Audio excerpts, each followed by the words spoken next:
Hey guys, Metal Jesus here, and today I'm back with me playing some Sonic Wings Special. This is the PlayStation 1 game that I bought digitally on the PlayStation 3 store. And so I guess technically this is running on the PlayStation 3 using PlayStation 1 emulation. I did that because a couple weeks ago I did a video where I was talking about what everyone was talking about, and that was that the PlayStation 3 store and also the Vita store was scheduled to close. And so Reggie and I and a bunch of people did a lot of videos talking about some games that you might want to, get while you can. And this was one of them that I've had in my collection for a while, my digital collection for a while, I should say. I don't have a physical for it.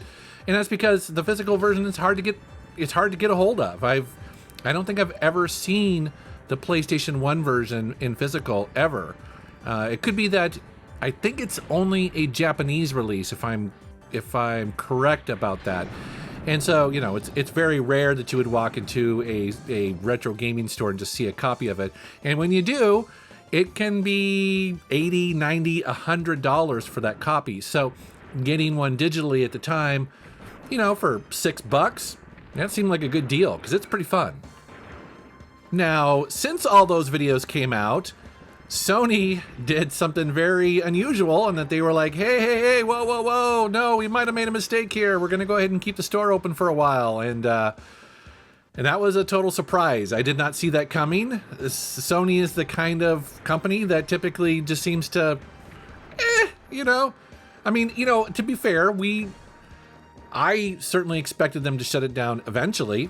I mean, I think every digital store will be shut down eventually because servers are sometimes tough to maintain, and if nobody's buying stuff on there and they let things go, they shut things down. That's what every tech company does. I've been involved in many tech companies, and it's funny because I think a lot of people assume that why wouldn't you just keep them up forever, and the answer is because you can't. I didn't talk about this in my follow-up video where I was talking about about Sony's reversal of this, but I guess I can talk about it here. And so I've been an IT manager in a past life before, as well as supported servers and all that. And so one thing that the public doesn't realize is that if you have a server out there that is specifically doing credit card transactions, eventually they will become obsolete. And the reason for that is because the software that you're running will become outdated, and often the hardware that you're running will become outdated, and even the operating system will be outdated. So for instance, I worked at a company where we were running old, I think it was SQL. We were running older versions of SQL on older versions of Windows that Microsoft just no longer supported. And you can run that for a little while, but you don't want to run it for too long after the end of life because you're on borrowed time at that point. And hackers love to find servers out on the internet that are running old, unpatched software because there's vulnerabilities there that they can take advantage of. And so in Sony's case, I think that they were just ignoring the PlayStation 3 and the Vita store for quite a while. The reason why I think that is because it didn't run very well. So on the Vita, you would get broken thumbnails, and this has been happening for years now. And on the PlayStation 3, it would give you an error. Sometimes it would give you errors just even trying to add money to your wallet. And, for the most part, I think Sony was like, there's only a couple hundred people doing that, maybe. I can't even guess. I would think that it would be a couple hundred people a day, but maybe it's a couple hundred people a week. We have no idea. But I think ultimately they looked at that going, well, if it's a massive server farm, they're probably going, why would we put tens, maybe hundreds of thousands of dollars into upgrading the hardware, the operating system, and the software that it runs for a couple hundred people a week? Again, this is all speculation, but I think this is probably what happened. And I think what happened is that suddenly there was all these YouTube videos and these posts and forums, and pretty much everyone was talking about it. And then they see all these people buying games. I mean, I put money into my wallet for the first time probably in a year just to get some games that I was looking for digitally. And I know that there was a lot of people like that. So suddenly Sony's seeing all these people going, whoa, all making money and stuff. And so they decided to keep it up longer. Now, the bummer is we don't know for how long. And something tells me that it's going to be just long enough to where, the sales die down and they can quietly retire it.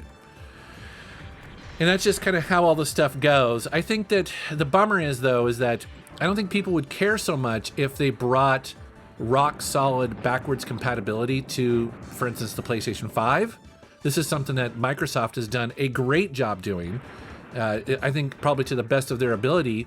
And it would be cool if Sony would do that. Just, they know that the PlayStation 5 is going to be out there for the next 10 years. So I think as gamers, we would love to see Sony go, hey, buy a PlayStation 5 and buy all of these digital PlayStation 1, PlayStation 2 games, PlayStation 3 games.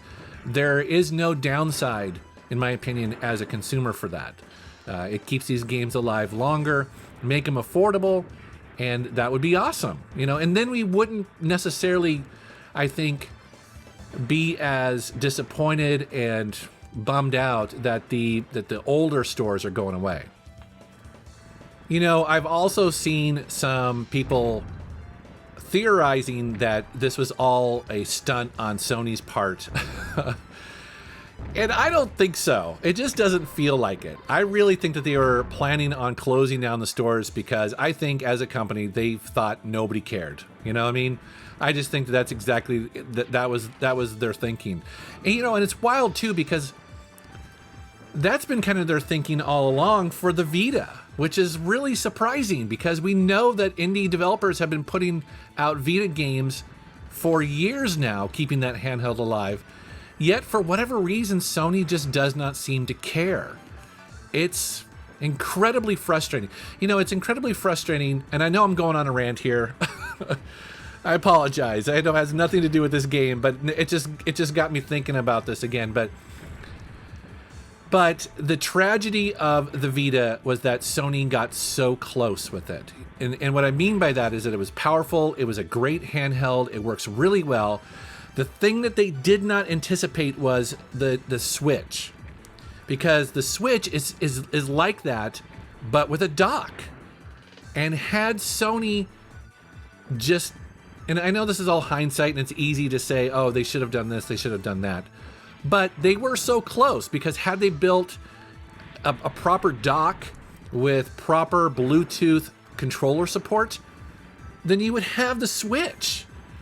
I mean, it was so close to being something just like that. And it would also make sense if Sony tried to do it again, make something like the Switch. You know what I mean? It's hard to say if people would buy kind of a Me Too product. The Switch is popular because the Switch is the Switch. It was kind of the first to do it and do it really well.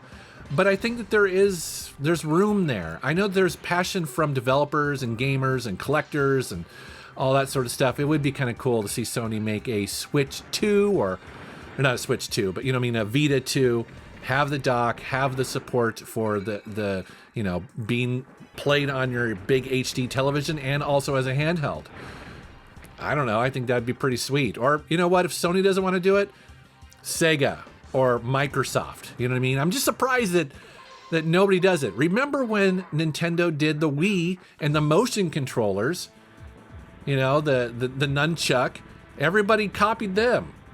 But for whatever reason, this time around, people are very reluctant to try to take on Nintendo in the handheld market. And I get it because they've been so successful for so long that they've got that fan base there. But I do think that there's an appetite for it. Again, the Vita was very, very close to being the perfect Switch companion or the Switch competitor.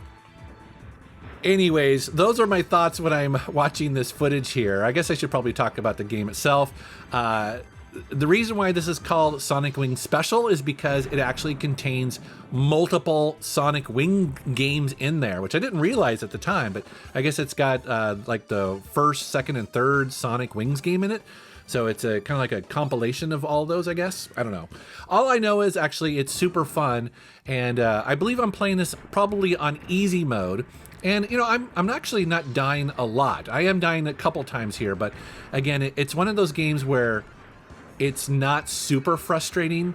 And typically when I play these games, I do play them on easy to try to learn the levels and learn where all of the enemies are coming from and stuff like that. So again, a really fun game. It's a hell of a game. I kind of want to get the physical version of it too, because that would be just pretty rad, right? So anyways, guys, that is my impromptu rant about all things PlayStation. Hope you're having a good day. All right, take care.